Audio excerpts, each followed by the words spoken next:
আসসালামু আলাইকুম। বেঙ্গল কিচেনে সবাইকে স্বাগত। আজকে চিকেন আলুর কষা রেসিপি আপনাদের সাথে শেয়ার করে দেখতে থাকুন। বন্ধুরা কেমন আছেন? ভালো আছেন তো? আশা করি ভালো আছে। আলহামদুলিল্লাহ আমিও ভালো আছি। 500 গ্রাম আমি চিকেন নিয়েছি, ধুয়ে পরিষ্কার করে নিয়েছি।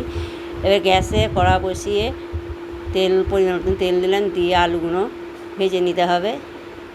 যে সকল বন্ধুরা আমার ইউটিউব চ্যানেল নতুন তারা সাবস্ক্রাইব অবশ্যই করবেন। ভালো লাগলে লাইক শেয়ার কমেন্ট করতে ভুলবেন না। পরিমাণ মতো লবণ দিলাম, হলুদ গুঁড়ো দিয়ে ভালো করে আলুগুলো লাল লাল করে ভেজে নিতে হবে। ভাজা হয়ে গেছে, উঠিয়ে নেব।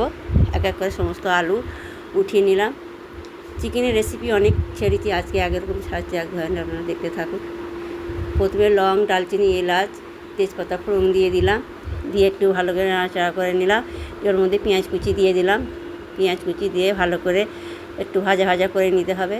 আদা রসুনের পেস্ট দিলাম, দিয়ে ওটা একটু ভালো করে নাড়াচাড়া করে গন্ধ চাওয়া পর্যন্ত কষে নিতে হবে। এবার ওর মধ্যে চিকেন দিয়ে দিলাম, চিকেন দিয়ে স্বাদ মতন লবণ দিলাম, দিয়ে ভালো করে একটু মাংসটা ভাজা ভাজা করে নেব। মাংসটা ভাজা ভাজা হয়ে গেছে, এবার মশলা দেবো। লঙ্কা গুঁড়ো, হলুদ গুঁড়ো, ধনে জিরের গুঁড়ো, কাশ্মীরি রেড চিলি পাউডার দিয়ে ভালো করে কষতে থাকবো। অল্প করে পানি দেবো, কষতে থাকবো। যে সকল বন্ধুরা আমার ইউটিউব ফেসবুক চ্যানেল দেখছেন তারা পেজটা ফলো করে আমার সাথে থাকবে। এবার মাংস এইভাবে কষতে হবে, অল্প অল্প করে পানি দিয়ে কষতে হবে। চেরা কাঁচা লঙ্কা দিয়ে দিলাম, দিয়ে আবার কষতে থাকবো। বন্ধুরা এইভাবে আপনারা বানিয়ে দেখবেন, অবশ্যই ভালো হবে। হ্যাঁ, খেতে তো অসাধারণ হয়েছে, কি বলবো। এইভাবে রান্না করে ট্রাই করে দেখবেন বাড়িতে, খুব ভালো লাগবে। সবাই খুশি খুশিভাবে খাবে। এবার দেখুন আলু দিয়ে কষে নিয়েছি, কষানো হয়ে গেছে। পরিমাণ মতন পানি দিয়ে দিলাম, দিয়ে একটু নাড়াচাড়া করে নেব।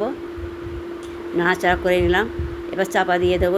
ফিরে আসছি, আবার ঢাকনা খুলে দেখবো হয়েছে কি না। এবার টমেটোগুলো আমি এইভাবে দিয়ে দেবো উপরে। আমি আগে দিইনি, এইভাবে দিয়ে দেবো। এইভাবে দিয়ে রান্না করে দেখবেন, খেতে অসাধারণ হবে। টমেটোগুলো খেতেও খুব সুন্দর লাগবে। এইভাবে আপনাদের ধনেপাতা কুচি দিয়ে দিলাম, দিয়ে আমি আবার চাপা দিয়ে দেবো। আবার ফিরে আসছি, আবার ঢাকনা খুলে একটু নাড়াচাড়া করে নেব। এবার গরম মশলার গুঁড়ো দেবো। আমি গরম মশলা গুঁড়ো দিয়ে দেবো। গরম মশলা গুঁড়ো দিলাম, দিয়ে আবার নাড়াচাড়া করে নেবো। একটু নাড়াচাড়া করে নিলাম। আপনারা এইভাবে বাড়িতে ট্রাই করে দেখবেন, খেতে খুব সুন্দর হবে। চাপা দিয়ে দেবো। আপনাদের কি বলবো, আপনারা দেখেই বুঝতে পারছেন যে কালারটা কত সুন্দর এসছে, কত সুন্দর, মানে স্বাদ, এত সুন্দর স্বাদ হয়েছে, কি বলবো, বলে বোঝাতে পারবো না। এইভাবে বাড়িতে আপনারা ট্রাই করে দেখবেন, অবশ্যই ভালো হয়। ভালো লাগলে কমেন্টে জানাবেন আমার এই চিকেনের রেসিপি কীরকম হয়েছে। এবার ঢাকনা খুলে দেখবো, আবার হয়ে গেছে আমার রান্না। এবার আপনাদের পরিবেশন করে দেখাচ্ছি, দেখতে থাকুন। আপনারা ভালো থাকবেন, সুস্থ থাকবেন। আল্লাহ হাফেজ। ফিরে আসছি আবার নতুন ভিডিও নিয়ে।